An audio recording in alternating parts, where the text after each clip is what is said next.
This episode is brought to you by Indie Film Hustle TV, the world's first streaming service dedicated to filmmakers, screenwriters, and content creators. Learn more at indiefilmhustle.tv. I'd like to welcome the show, Tzvi Friedman. How you doing, Tzvi? I'm doing good. How are you, Alex? I'm doing good, brother. I'm doing good, man. Thank you for coming on the show. Like we were talking about earlier before we got on the air, is I get hit up almost 20, 30 times a day now, without question, by filmmakers wanting to be on the show. And I try to make as much room as I can, but at a certain point, we can't hear the same story again and again and again. Oh, I've made my movie for $5,000. That's great. If it was 1991, I'd probably have you on the show much faster. But your story actually kind of has a few unique elements to it. So we're going to get into that as well. But can you tell the audience a little bit? Because we were talking earlier, you found me. You've been listening to me for a little while. So how did you find me, and how have I been able to even help you on your path? Yeah, sure. So basically, when I decided to get into filmmaking, I knew right away I wasn't going to do the college route, the film school route, for various reasons. So, YouTube to me was sort of the, wealth of information. Everything is on YouTube nowadays. And, so I'd listen to various channels, and one of them was Indie Film Hustle. I mean, I have a lot of friends who listen to you and know your channel. It's, pretty popular among us, what we call the underground filmmakers. So, so we just listened to it. And I also saw your evolution, which is pretty wild. Like I remember you were talking to, sort of like mid-level producers and directors, and now you're talking to Oliver Stone, and, it's pretty crazy. So, so it's pretty, and congratulations to that. Thank you. No, I've been very humbled and blessed to be speaking to the people I've been speaking to lately, and it's been humbling to say the least, man. And I'm glad, and a lot of my audience have told me that they're like, man, I've seen you when I was there at the beginning, when you were just talking to just young filmmakers, and now you're talking to legends and things, and it's been very. Look, man, if I can get any information out of those guys and gals and bring it to the underground filmmaker or to an independent filmmaker who didn't have the opportunity to sit down for an hour to talk to Oliver Stone, I want to be able to do that. So, but thanks, man. I'm glad I've been of service to you on your journey, and I always find it fascinating how people find me, and how it because I don't get to talk to people often. Listeners, I generally. Sure. Only see them at a film festival every once in a while. So how did you get started in the business, man? What made you want to jump into this ridiculous business?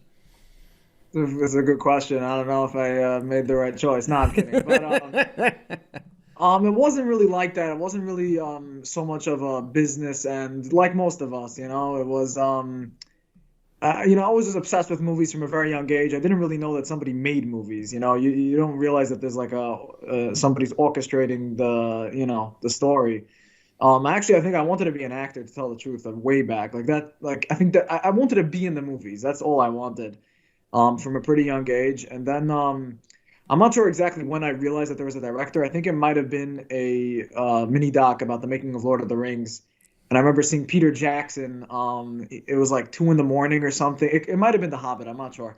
Anyways, and he's driving to like pick up the DP or something, and just like the whole vibe and the whole, they're all joking around. And I think that might have been, when I started to realize that there was this one guy, this puppeteer basically, and then I just became obsessed with the concept of the director, I think so. I remember in the Lord of the Rings docs, this is when the first Lord of the Rings came out, that he released that insane DVD set that just had like 7 hours or 10 hours of like how they made it on each movie. And the one thing I always never forgot is that he had his crew carry around a lazy boy, and that was his director's chair. Like a recliner, like a full, not like a director's chair. He like had a full recliner, and they would just carry it around from set to set, and he would sit there and he'd do everything, and then he'd get up. I was like, why hasn't that become a thing? I have no idea.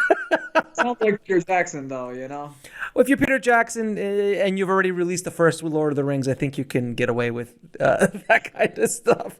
By the way, everyone listening, if you're an independent filmmaker, I repeat, do not bring a recliner on set and say it's your director's chair. People will hate you. For sure, yeah. Yeah, I So remember. how? Yeah, sorry. No, no, go ahead, go ahead, go ahead. No, just about the director's chair. I remember, my first few short films, I never sat down. Just standing the Sure. whole time, adrenaline rush. I remember seeing Roger Corman, very in some interview of his not too long ago. He must, I'm pretty sure he's still alive, right? So He he is. must He be, is still it's been alive. in his Yes. 90s. And he was saying how, they ask him like director's advice, and you think he's going to talk about lenses and whatever it might be, and he says, just make sure to have a chair to sit down in. That was his that was his advice. I spoke to a Steadicam. I think the inventor of the Steadicam, and he goes, "What's the best piece of advice for anybody who wants to learn the Steadicam?" And he's like, "Good shoes." Comfortable shoes is the biggest best of advice. Now, tell me a little bit about your background before you jumped into filmmaking, because from what you told me in your email, filmmaking is not really looked nice, very positively by your family. So Oh. what were that? Because what are the struggles you had to deal with that? Yeah, so I'll speak vaguely a little bit because I don't want to get in too much trouble, Sure. but basically, I come from a religious community, or ultra Orthodox community, Jewish community, and I think like a lot of very far right religious communities. When I say far right, I don't mean politically far right. I mean religiously very conservative. Mm-hmm, mm-hmm. They have a weird relationship with movies in general and with Hollywood, the business, just the concept of Hollywood. Hollywood is sort of the boogeyman for a lot of people in my community, and yeah, which it's. I think a lot of it has to do with Hollywood sort of was the front runner of the counterculture revolution, and I think a lot of it started there. A lot of just the way Hollywood the sexuality in Hollywood movies, Sure. Sure. Sure. particularly from the 60s and on, you know Rebel Without a Cause, all these movies, were seen as a threat to religious communities and to my community. So that's part of it. Part of it is like, so Hollywood's this big scary thing, and there's a lot of immorality there and things like that. And then yeah, and I think that's really what it is. So in my family, it really was the same thing. Modern movies, I wasn't able to see Star Wars or Pirates of the Caribbean, stuff that's pretty much tailored for kids. Even that, because there's a fear that it has traces of either ideologies that disagree with the religion, Mm-hmm. postmodern ideas and things like that, or explicit scenes and stuff like that. So that's basically where I come from. So, all right. So then you see a little film called Star Wars. What happens after you see Star Wars? By the way, you're not the only one who saw Star Wars, and like I know. James Cameron did that too. So Right. you're in good company. That Star Wars Yeah, changed yeah, your life. yeah. I hope that was unique, but I guess no, I'm kidding. Not so much. But yeah. No. So I had a neighbor who was, also religious, but more modern than me. His parents were more chilled, so they let him see a lot of stuff, and he would just rant and rave about Star Wars, and I didn't know anything about it, but I just knew I had to see this thing. He had the toy lightsaber, he had like the Yeah. video games. So I just yeah, so I just looked it up one day on my dad's computer, and I saw A New Hope in like parts. I'm pretty sure at one time, if not the whole thing or part of it, was just on YouTube. This is, I don't know, 15 years ago, whatever it is. So I saw the first Star Wars, and I think I always had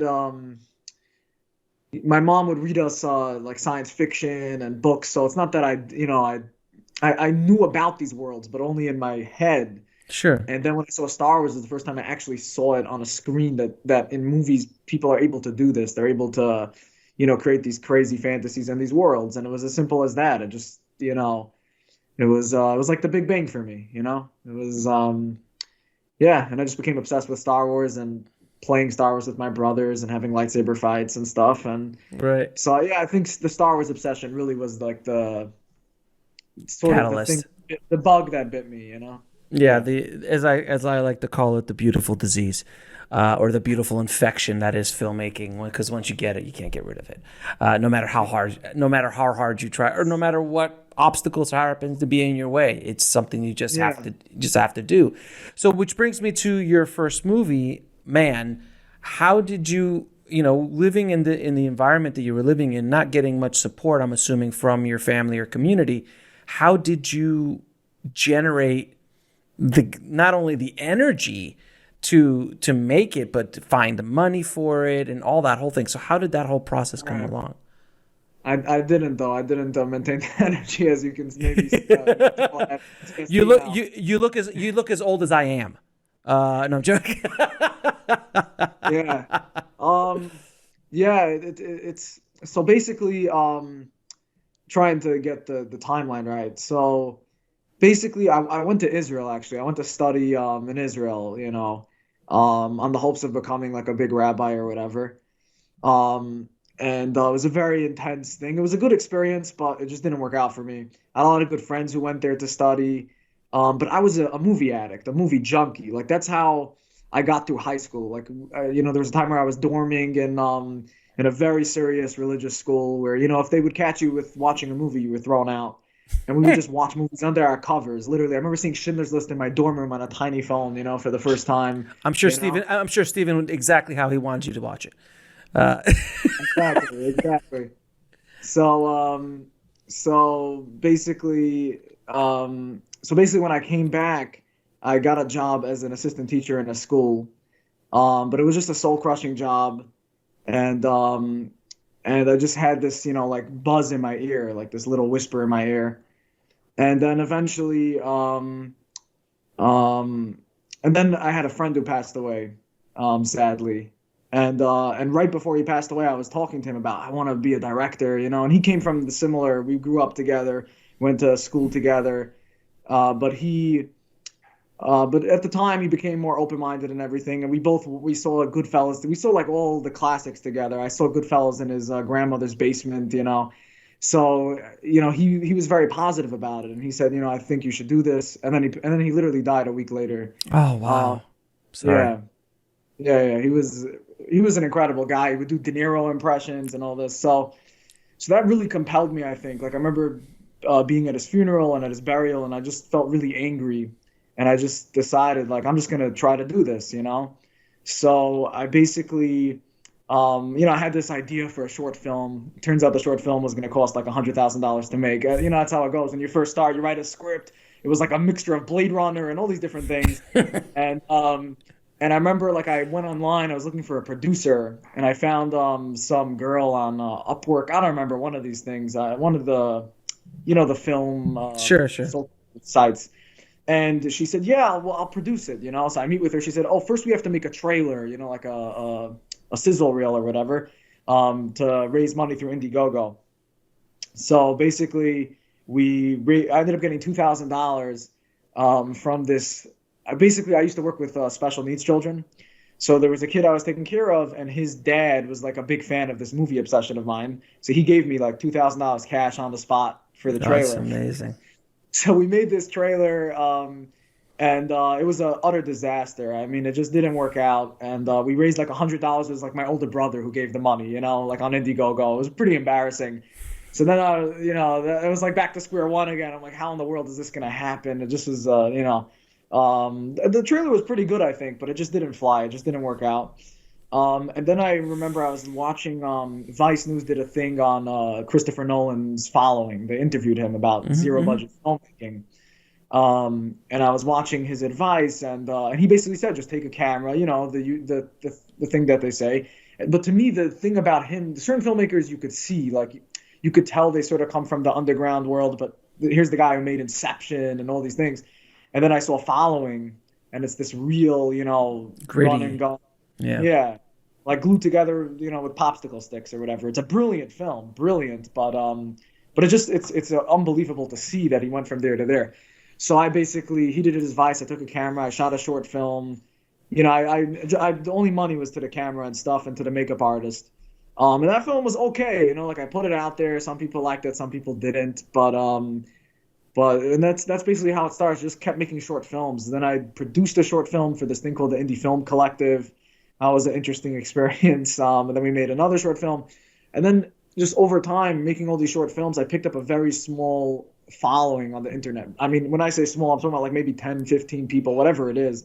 But it was enough that at a certain point, I just decided it's time to make a feature film. And I kept trying to make feature films, or like trying to get it off the ground, but it just never worked. And my older brother, he's a pretty well-to-do, successful business guy. He's completely self-made. And he just said, you don't be embarrassed. You just have to ask people. And again, where I'm from, people don't really know what that, like, there's no such thing as somebody going to make movies. It's bizarre. It's a very, Oh, I know the feeling. Yeah. It's what the other people do, like it's not a real profession that could ever happen. So I think I was at my friend's engagement party, ultra orthodox engagement party, and I just summed up the courage and I just started asking people up front. I said, could I have money for my movie? And they're like, your movie? What? And I had to like quickly explain while I was like trembling. Yeah, I'm making a movie, and Christopher Nolan. I could just try to explain to them. And a lot of the guys there, they're just very kind people, very generous. They just said, whatever, let the kid go do his high school play or whatever they were thinking, Yeah.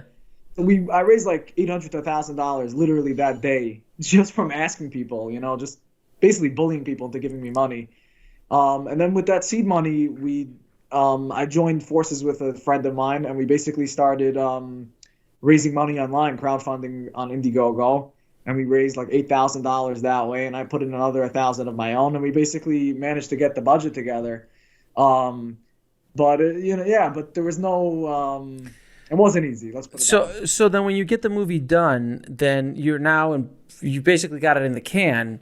But from what you told me, you basically were kind of kicked out of your house, and you were like sleeping on the floor or on a couch with your sister. We all have struggles as filmmakers, man. Like, there's no question. As you're trying to get your feature made, we all gotta beg. We gotta beg and sometimes steal. Do whatever you gotta do to get the movie done. Yeah. Rob a bank. Yeah. Yeah, exactly. And that's the insanity of being a filmmaker. But you have the extra stress of also not having a place to live at this point and all that stuff. How did you break through that, man? How did you break? Because I've never experienced that. I was just curious. Yeah. So also throughout the shooting, we shot once a week. So I was shooting once a week, and when I'm shooting, I feel like you're on top of the world when you're shooting. Oh yeah, it's the drug. It's a drug. Absolutely, it's a drug. You're high, and then I would come home, and my siblings are amazing. My brothers, they're very supportive and stuff.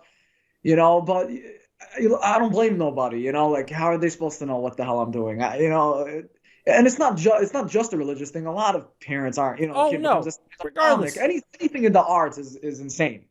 So I would come home, I'd come back here, and they'd be like, there was, you're kind of like a rock star when you're directing, and then you come home, and it's like, it's like coming back to the slums. It's like a descent.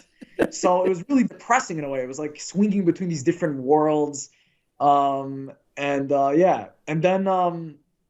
so the shooting itself there was a lot of stress in not just the production, but just this dichotomy or duality that I was dealing with, going from basically sinning, doing the grave sin of making movies, which is this again like sort of like taboo satanic thing, and then coming home and participating in the Sabbath and all this stuff. And then we wrapped shooting. It wasn't the most satisfying production. Again, it's the first feature film. Sure. Made for a penny. And then I come home and I don't want to tell you too much, but sure. Basically, it's a combination of I didn't have a proper income.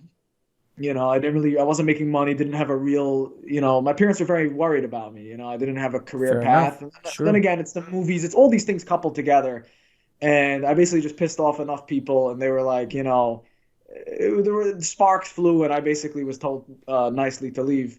And I went to my older sister, who was living in Queens, and I was just sleeping in her husband's study on a mattress on the floor. It wasn't that bad though. They were pretty good to me, but I was really desperate to get a job. It was kind of like the wake up call. I was like, all right, this movie dream probably is not going to work. I made this movie, wasn't edited at all. We didn't cut it. It's just a bunch of hard drives at this point. It was just hard drives just sitting there. My editor, Christian, who works for Complex Media, who I met, a whole different story, but he edited all my shorts basically. he put together a trailer for me and a reel because I called him like frantically saying I'm doomed. And he's always been like, he's my right hand man, like if not for him, I wouldn't be anywhere. So he was really supportive. He's like, I'll make you a reel, don't worry about it. So he made me a reel, made me a trailer, and I put it into a resume, and I just started applying to film jobs because I didn't want to go back to being an assistant teacher or whatever it might be. And I went on Mandy, my older brother. I was so broke, I didn't have like $1, Filmmaker. So my older brother, he paid for my Mandy subscription, for like a month. And I'm just applying to like everything in the world, PA, AD, and Sure, New Orleans, horror movie, ultra low budget horror movie, and all this stuff. And I applied to maybe 30, 40 things or whatever it might have been. And then I applied to a director gig, like a horror movie director gig. And of course, that would have been great, And then like a week later, I get a call from some guy, the producer of this horror movie. And he's like, is this Tzvi Friedman? I'm like, yeah. And he says, I saw your resume or whatever. Why don't you come down and let's have a chat, whatever. Let's get lunch, whatever it was.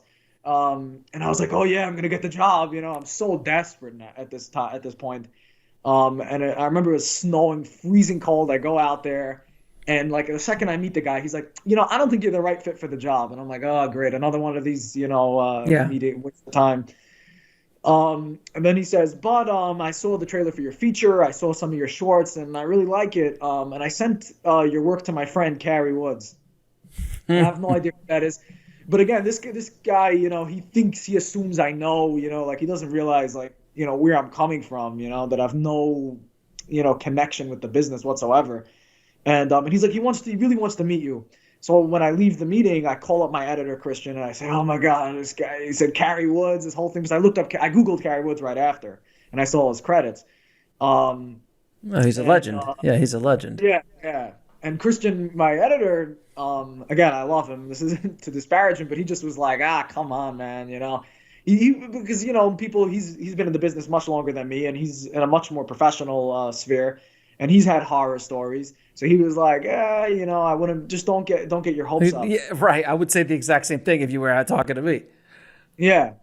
And like, I waited for like a week. I was like, should I call back this guy and ask him? And like, I was waiting with my phone there, like, and then I get a call from this producer again. And he said, why don't you come over Friday evening for dinner with Carrie? He'll be there, So I go there. I go to this like penthouse. Again, like, I didn't grow up poor or anything, but, just regular middle class, religious family, 5 siblings.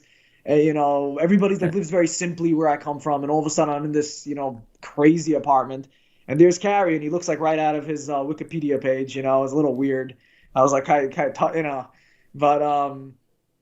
and like we didn't really talk much, I didn't try to sell myself or anything. But it was weird to be in a place where like everybody was filmmakers on a slightly high, on a much higher level than me, all in the business, and who appreciated my work, which was really surreal for me. That's a cool experience. That's a cool feeling. Yeah, it was also like another type of high, like I was used to always feeling guilty about my work. And, I at one time I would show it to my work to my parents, but they just didn't understand it. They thought it was bizarre, and, my dad would watch my dad has a good taste in movies, but it was more very conventional, very formulaic classics. And here I'm trying to make like a Buñuel weird experiment. Truffaut, right? Yeah. And he's like, what's with the hands or whatever, So I just used to getting that. Or even my religious friends who love movies, but like they want to watch like Michael Mann's Heat or something. They're not, watching these bizarro French movies. So basically, so that was a really great feeling. And then a few days later, Carrie texted me, said, hey, let's get coffee or something. And we got coffee, and we just talked movies, and he has all kinds of crazy Hollywood stories, Oh, I'm Robert sure. De Niro, Copland with Robert De Niro. So, and Robert De Niro's my favorite actor, so we spoke about that. He worked with Werner Herzog on Julian Monkey Boy. Just endless stories, and he also was an agent before he was a producer, So he has all kinds of stories about that. And then I don't remember exactly the timeline. I don't want to distort the facts, but more or less, he basically called me up one day, and he said, hey, I'll help you. I'm going to try to help you finish your feature film. I'll see if I could get some investors and whatever. And yeah, that like you can imagine I was like in seventh heaven. And then we got investors. He got me a lawyer. And then he actually connected me with this unbelievable film producer, Jonathan Gray, who's an indie film producer who also did a bunch of pretty big Mm-hmm. films, Flannel Pajamas and Blue Caprice, and you name it. He did Mm-hmm. a lot of very critically acclaimed films. Dark Knight, not The Dark Knight, Dark Knight, which went to Sundance a couple years ago. And he basically became a producing partner with Carrie on this film, and he gave us an office at his studio, gigantic studios, which was insane. We just were cutting there for like 3 months. We just were squatting there, me and Christian and I, my editor. We just were cutting there, and I was able to pay Christian finally. I never paid him in my life. I was able to pay him a few dollars. That was nice. And yeah, and that's sort of the story in a nutshell. I don't know. I'm just Wow, trying man, to. that's a pretty remarkable story. Yeah, because that was the twist that also added another layer to this onion that is your story. Is because trying to get your movie made, all this kind of stuff, but then all of a sudden getting a major producer like Carrie Woods on board, who's a legend. He's an indie film legend. I mean, from Swingers to Kids and so many other movies he's made over the years. To get him on board with essentially a first-time filmmaker, I was fascinated. I'm like, how the hell did this happen? I always love these little stories of how people connect and how things fall apart, fall into place, and it's just luck being at the right place, right time. And I want people listening to understand this is that there is no path that you can copy. I wasted a good decade trying to figure out how to copy Kevin Smith's path or Robert Rodriguez's path or Ed Burns' path. Like these guys, you can't copy their path because their paths are unique to them for the time frame when that happens. So you place an ad, go for an interview. They happen to watch your short. Hey, I have a friend of mine. Like there's so many things that were magical. Insane, yeah, it was insane. It's luck. It's luck. But if you didn't have all those shorts, if you didn't have a trailer, if you hadn't had a movie ready in the can, this wouldn't have happened. So it is truly when luck meets preparation. And that's exactly your story. It's a pretty magical story. So now, where are you with the movie? Are you still finishing it up in post? Are you getting ready to put it out to the festivals? Yeah. So we already submitted to a bunch of festivals, but it's still a quote unquote work in progress. We're doing the music now. That's where we're at now.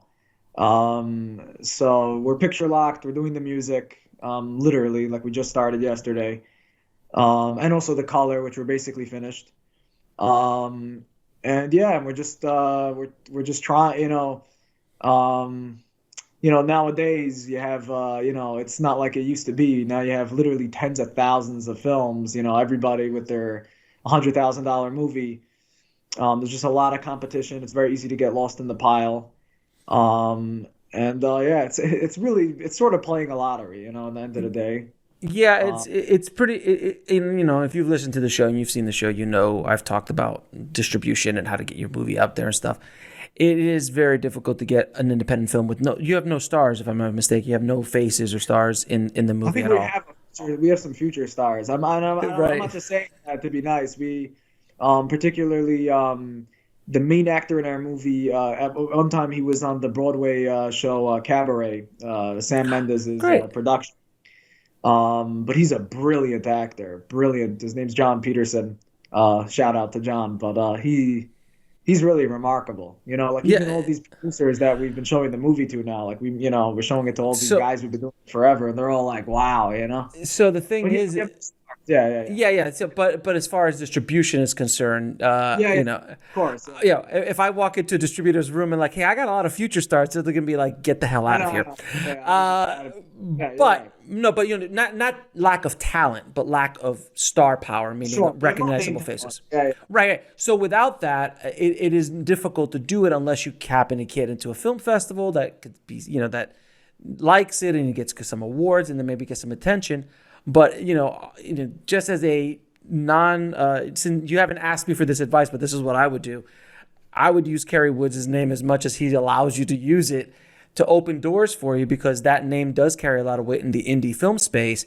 And if they're like, wait a minute, if Carrie's executive producing this guy's film, I should maybe watch it because of his track record. So you've got an ace in the whole, without question. It's not going to help you. It might help you a little bit in distribution, but it will definitely help you in the film festival circuit, without question. It is, and it is. Don't, like they're, like, again, like I don't know what I'm allowed to say, but like, don't. I don't want you to get in trouble. Don't get in trouble. Exactly. I don't either want to get in trouble, but no, definitely Carrie. But not just Carrie. We have a lot of, like, Carrie sort of built an army around the film. Right.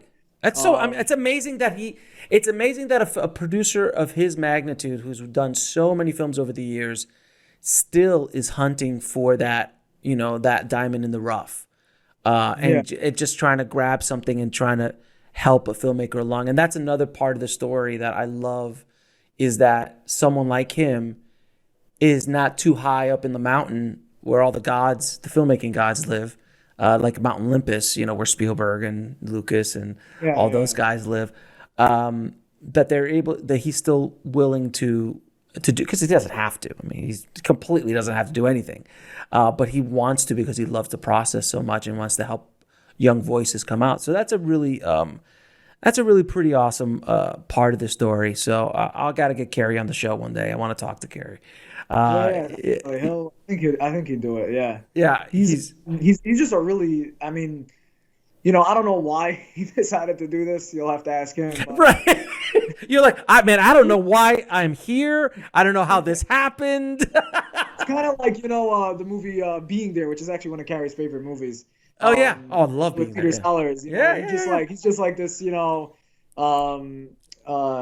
think he's supposed to be on the spectrum, if I'm not mistaken, and he's just like stumbling into, power, into powerful people and into all these rooms, and you're just like, oh, what am I doing here? And I get that all the time, like, I'll be at like once you meet these people, all of a sudden you're at these events, and all of a sudden you're meeting these people who, some of these people inspired you to like do this thing, and you're just, it's bizarre, and you're not sure, and they ask you like, who are you? And you're like, I'm not sure who I am, but security.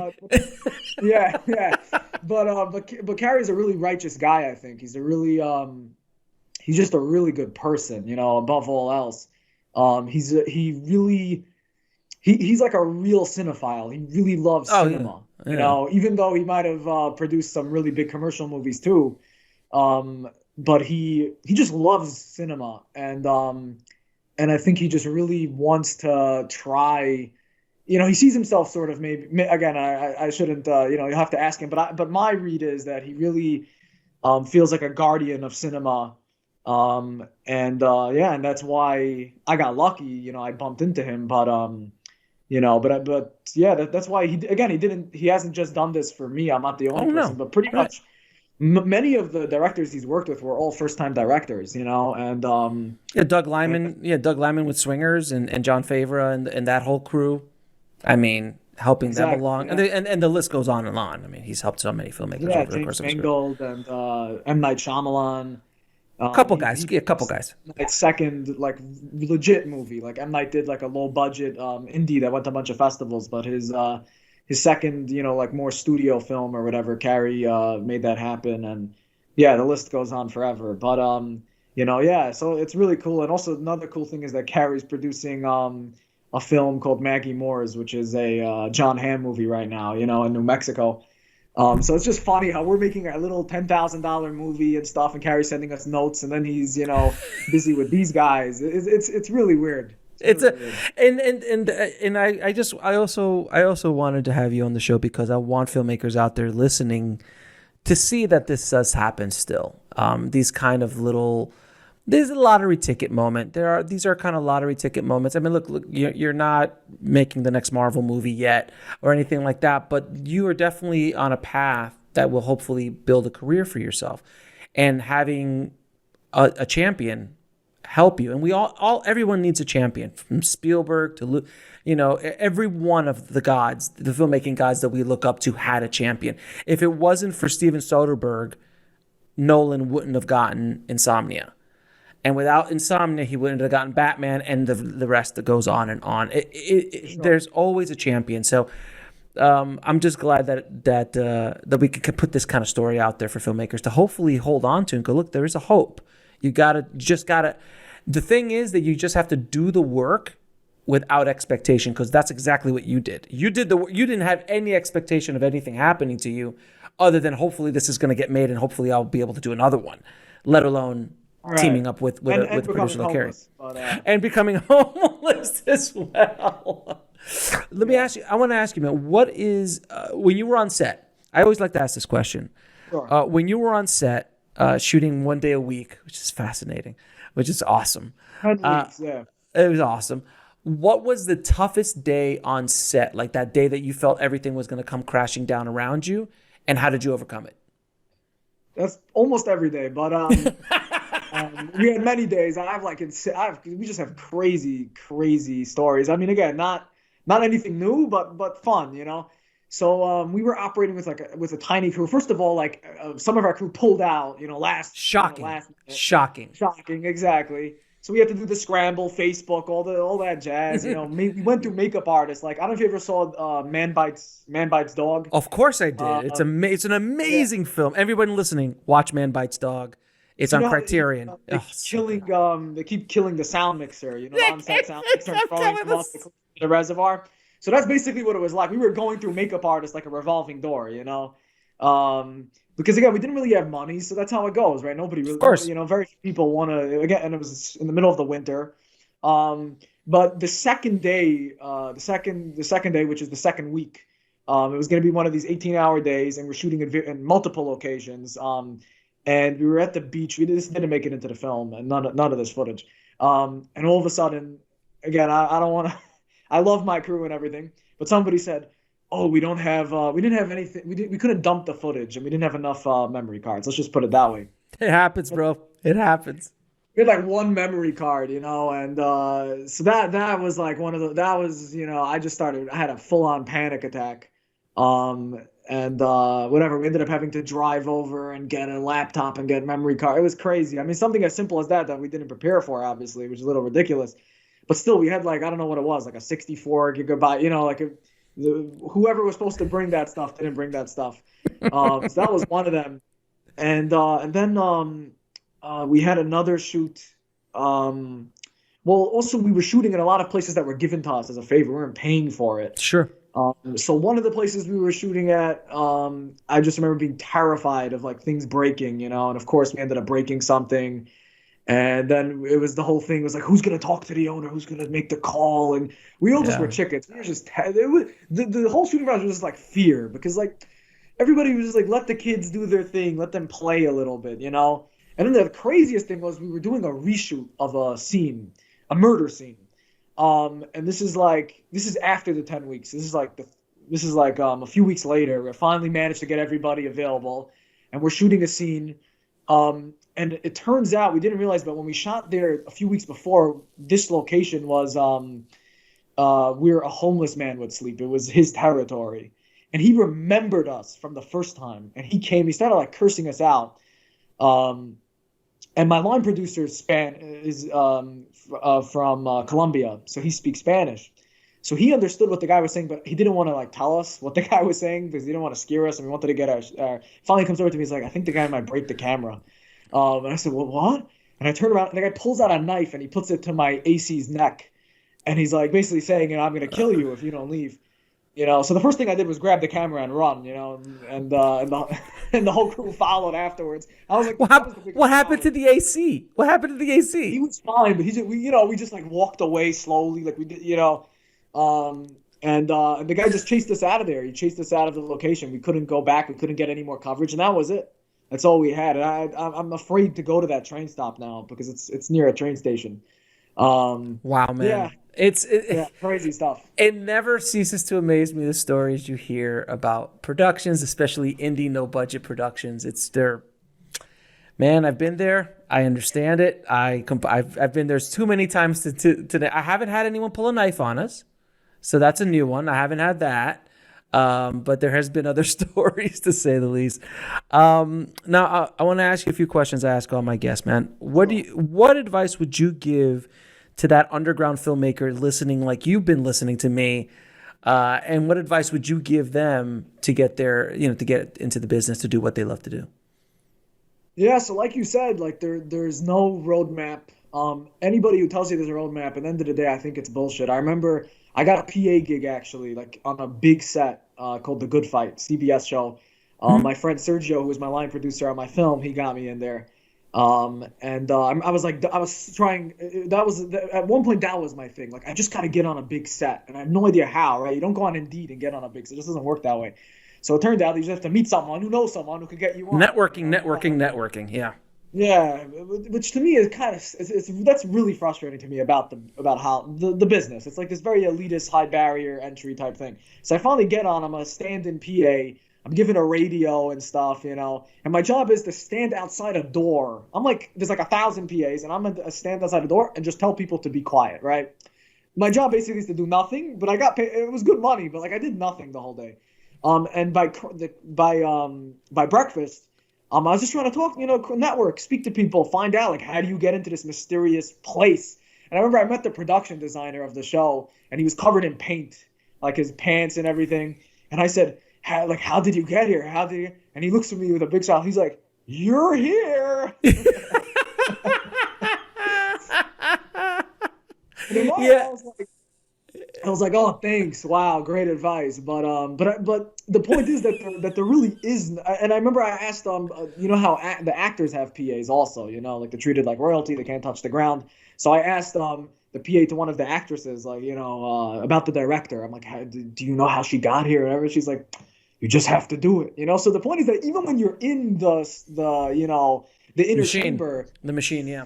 Yeah, like nobody really knows. It's like I remember seeing an interview with David Lynch when he was doing Twin Peaks season 3 in like a cafe. Some woman was interviewing him, and she asked David Lynch, what's your advice to a filmmaker who has to make a living or whatever? And he's like, I don't want to talk to such a filmmaker. He was trying to say that if that's your goal, then because he's a purist. He's an artist. He's a pure artist. Yeah. Yeah, he's a pure artist. But I think it's true. Even if you do want to make a living off filmmaking, you're going to be in for a lot of heartbreak probably. Again, I'm in the very beginnings of this. I can't really give like real sagely advice, but I just think from the little that the little path that I've traveled is that just make films, try to believe in yourself, but again, like some people want to. I don't want to impose my thing because I put it this way, I just did my thing. I wanted to make my kind of film. I made the film I wanted to make. So I got lucky. Some people recognized it and they appreciated it. And that was that. But who knows? Ridley Scott has made his first feature at 40 years old. Again, he was a big commercial director. You could point to that, but there are plenty. I mean, David Lynch was like 33, I think, when he did Eraserhead, and so who knows?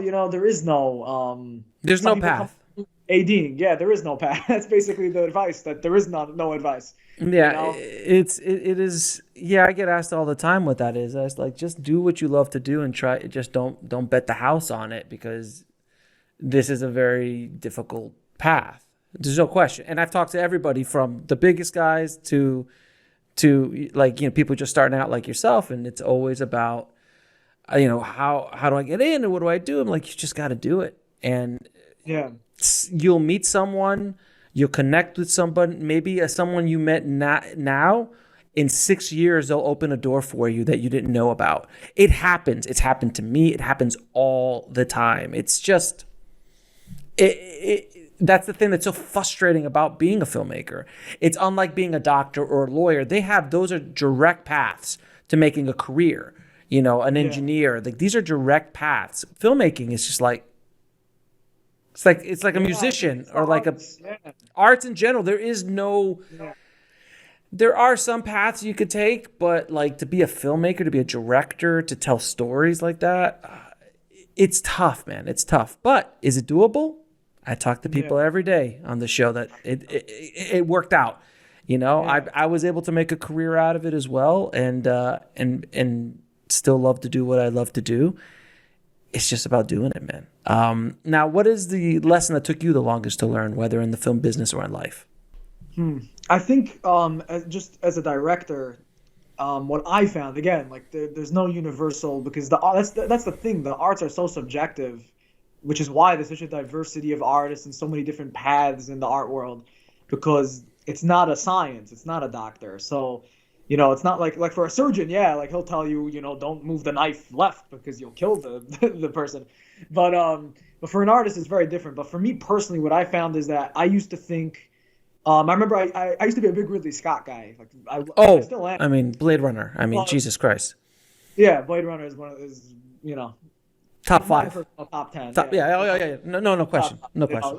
Utter masterpiece. But anyways, I remember him saying like, you know, how he, you know, I storyboard everything, and you know, like really, you know, he's a tough guy, and everything is so perfectly premeditated, you know. And I remember being terrified watching his interviews. He said, you know, if you're a ninny, then this is not for you. Like all the, you know, and I used to go into doing the short. He literally says that. And I remember seeing him say that. So I remember I would storyboard everything and just like try to be like very calculated, you know, and like basically not let my actors breathe and not, you know, be this tyrant on set. I'm gonna be like Cameron and Scott and all, you know, and again, obviously it works for some people. But what I found, at least for the low budget world, is that oddly, ironically, it helps to sort of like let things go. Like for me, that's what I found. Like that was the biggest that I went from this feature. But this feature, I came in with all these plans, and oh boy, did I have to throw them away pretty quick, you know? Gone. So yeah.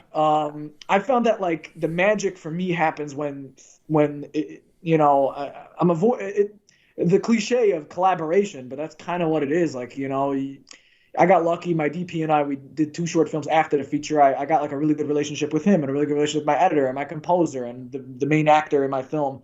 I have a very almost like a telepathic connection with him, you know, and we're able to sort of vibe off each other. It's kind of like a dance, and we just, you know, you have to leave. I think for me, it's leaving room to just allow people to breathe, and let's try to the movie sort of let it take its own form. Let it come alive. It's like this organism that, you know, you only could control to a certain extent, and then you just let it live. And in fact, it ends up making the film better, I think, for me, when I allow the chaos, let the chaos take over. The chaos is good. It's not bad, you know? That's, for me, probably the biggest creative lesson that I learned, you know? Fair enough. And 3 of your favorite films of all time? Oh man, there are none, but I could come up with 3 like very important films to me. Sure. The 400 Blows, I think, would be one of my favorite films of all time. Francois Truffaut. I'd have to say Christopher Nolan's Inception. Mind blowing. Yeah, I have to say that one. And I would say Fellini's 8.5. Again, this is the mood now, you know, your top 3 change, you know. Oh, no, that's just the 3 right now. Yeah, like A Band Plays On by Fellini. If you would have asked me when I was 10 years old, it would have been Star Wars, and Star Wars, you know. So it just changes. But right now, as like a filmmaker, when you're studying the craft, those are the films that really, to me, are like the most important films to me. And Inception, to me, in at least of the modern era of movies, that's like, to me, like the Citizen Kane, what I consider the Citizen Kane for me of modern cinema. Well, so yeah, my friend, I appreciate you coming on and being raw and honest about your story, and I wish you nothing but the best. I hope Man does very well and is seen out in the festival circuit, and I hope to have you back when you're doing the next big Marvel movie or something. Thank you, Alex. Yeah, it's been pretty. Thanks for having me on the show, and I still can't get over that I'm talking to you. It's pretty odd. I'm listening to this voice. You know, the Indie Film Hustle podcast. You know, I'm talking to you. It's just it's cool and it's an honor, but it's also like, is this real? But okay. I appreciate you, brother. Likewise, yeah. Great to meet you, Alex.